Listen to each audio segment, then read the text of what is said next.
jërë ngeen jëf yéen ñi safoo site internet bi di Buzz Actu 221 nuyu nañ leen bu baax jaajëfal leen ci kóolu tege sopp bi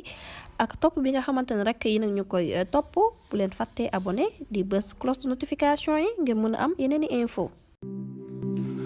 asalaamaaleykum sama gaa ñi tey le vendredi 5 avril 2024 tey damay ñëw defal leen lu ñuy wax round up de l' actualité mooy maanaam la actualité nationale actualité africaine ak actualité géopolitique mondiale tàmbalee ko nag ci lii nga xam ne mooy actualité politique bu réewum Sénégal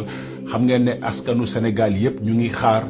njiitu jëwriñ gi nga xam ne mooy Ousmane Sonko indi gouvernement bi nga xam ne moom la ñëpp di xaar waaye boobu ba léegi def na ñeenti fan ba léegi liste membre gouvernement bi génnagul mu mel ni kon ca casting ba la ndaxte comme dañ ñoo wax rupture wax ñu changement yaakaar naa ne gouvernement bi nga xam ne moom la askanu Sénégal yëpp di xaar buñ ko déggee dinañ ci am yaakaar comme ni ñu amee gum yaakaar ci discours yi nga xam ne jot nañ ko dégg gum ba nga xam ne lépp li nga xam ne classe politique sénégalaise lañ maase nañ dans leur plus grande majorité wax ne discours bi moom tegu na ci yoon ñun nag dañuy nekk ay sentinelle xam ngeen ne son excellence monsieur Bassirou Diomaye Diakhar Faye wax na ne dafa dina doole li ñuy wooye ay lanceur d'alerte mooy ñëpp ñi nga xam ne bu ñu gisee ay looxoor wala ay njombe wala ay mbir yi nga xam ne du day nekk luy gàllankoor liy jëm ci penc mi wala day gàllankoor moomeelu askan bi loolu sañ-sañ la wala devoir la pour ñu dénoncer ko wala pour ñu yëgal ko askan bi ñu mën koo xam waaye wax naa leen ne n'importe qui ne peut être lanceur d'alerte boo ko bëggee doon de da ngay nekk un citoyen une personne physique mooy maanaam citoyen sénégalais ba pare yow la ngay dénoncer waroo caa am benn intérêt waroo maanaam du ay contrat wala ay deal ay business yu doxoon si diggante kooku yow amoo sa wàll nga ne da ngay def lanceur d'alerte déedéet kooku du nekkul lanceur d'alerte mooy kiy dénoncé la muy dénoncé amul ci benn intérêt wala amul dara li nga xam ne da ko ciy xaar comme koppar loolu mooy précision bi nga xam ne bëggoon naa ko ci indi ndaxte Sénégal moom c'est vrai que ne bu ñuy lancé ay mbir di nga am gis nañu temps yi dénonciation ñu ngi bëri ci réseaux sociaux yi ku nekk yaa ngi ciblé ay personnes di ciblé façon kilifa bu nekk ñu ngi koy ciblé waaye mbir mi warul demee noonu mbir mi dañ ko war a teg ci yoon mooy maanaam du jaadu ñuy sosal ay nit wala ñuy tuumal ay nit képp ki nga xam ne dafa def naka sulul noonu ay preuve yu leer nañ moo ko war a étayer te loolu mooy yoon mais pas di cibler nit di attaquer nit te ñooñu fa ñu nekkoon xam leen ndax la ñu waroon def nañ ko bu jaarul yoon wala jaarul yoon donc man pression boobu laa bëggoon indi beneen pression bi nag dafa am ay slogan yoo xam ne dañ ko yàgg wax mu jëm ci parti bi nga xam ne mooy parti Pastef mooy maanaam jot na lii askan bi moom mu delluwaat ci askan bi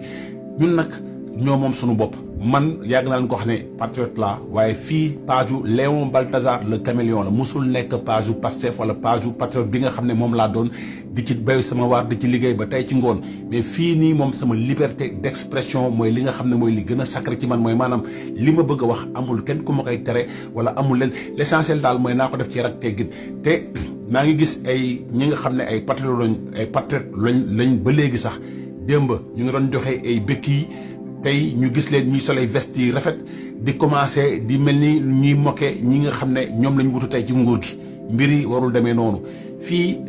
dañoo war a saxal li nga xam ne mooy respect ci penc mi maanaam tey patriotes yi nga xam ne ñoom ñoo nekk ci nguur gi war ñu nekk di def li nga xam ne wala erreur yi nga xam ne ñee dañ ko doon def te ñun kenn moomuñu ñun ñoo moom suñu bopp képp ki nga xam ne da ngay def ay mbir yi nga xam ne teguwul ci yoon ak koo mënti doon ñun dañeen taxaw fii def vidéo ci yow gis naa nag ku ñuy wax Azoura Fall comportement bi nga xam ne bu mu génne kaso am na ko ak taxawaay bu mu taxawoon gis naa ko léegi muy sol ay veste yu rafet di taxaw ci ay oto yu bakkane yu rafet on n'a pas besoin de ça gis nañ aussi kii nga xam ne mooy journaliste bi di Serigne Saliou Gueye nga xam ne dañ ko bedd ci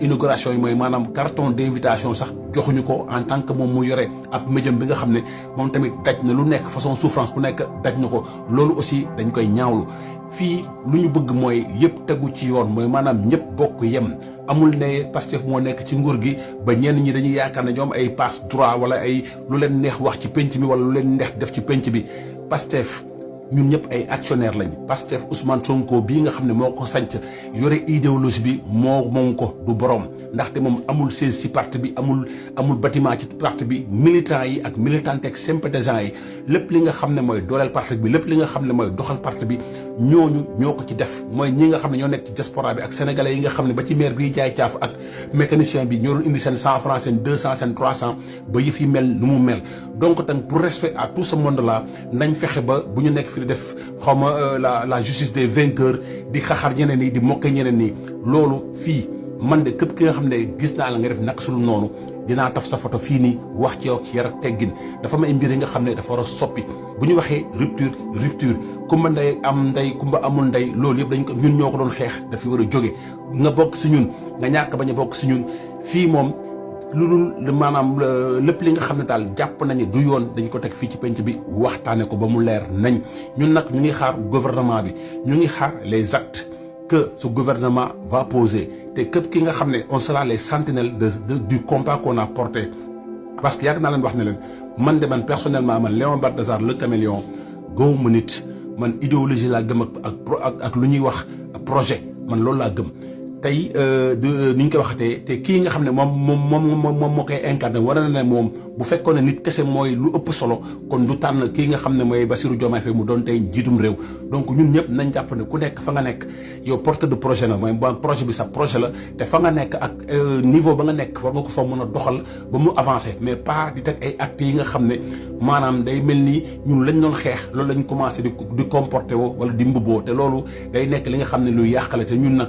bëgguñu xeexuñu ba fii pour mbiri di yàqu wala pour ay nit di ko saboter parce que toog nañ ci posture bi nga xam ne posture donkaasi gi la fii posture donkaasi gi amu fi maa fi xeexoon nag mooy li ñuy wax fii ñëpp a xeex ku nekk ak niveau bi nga xeexee ak moyen ba nga xeexee tey dañ fexe daal ba lu ñëpp moom ñëpp jot si mais pas ay nit nekk fii ñoo nekk ci nguur gi commencé di comporté wu comme ñeneen ni ñu doon comporté wu léegi nag damay ñëw ci actualité africaine xam ngeen ne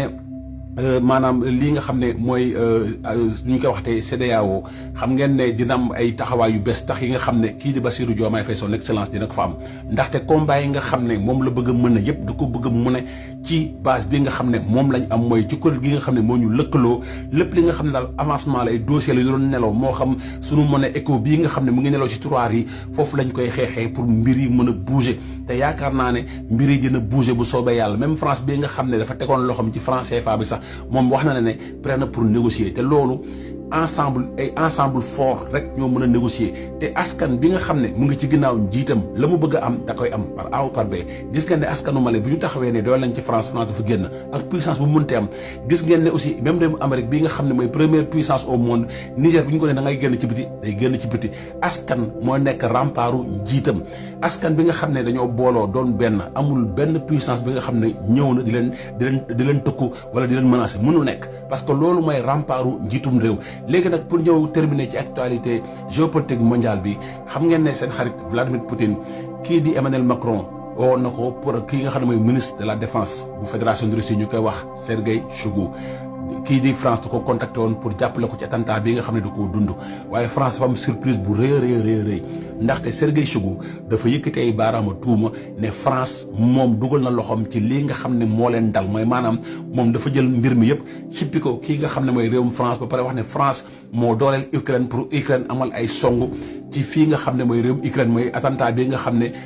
état islamique da koo amal jëm ci askanu Ukraine mu mel ni kon jafe-jafe yi nga xam ne am na seen diggante tey la waalo gën a aay waaye ci beneen wàll bi xam ngeen ne réewum